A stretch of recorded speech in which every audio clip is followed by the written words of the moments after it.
Mas nagmamahal ang insurance habang tumatanda ka. Alam mo ba? Kung mas bata ka, mas mura ang premium. Sa edad na 25, mas mababa ang babayaran mo para sa same coverage compare kung kukunin mo ito sa edad ng 35 o 45. Bakit?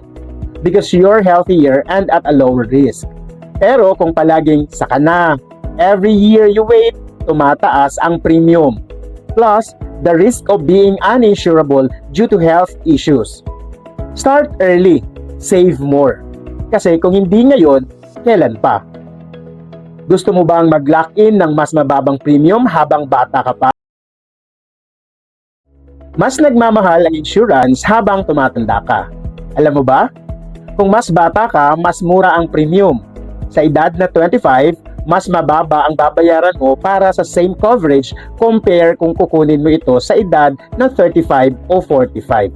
Bakit? Because you're healthier and at a lower risk. Pero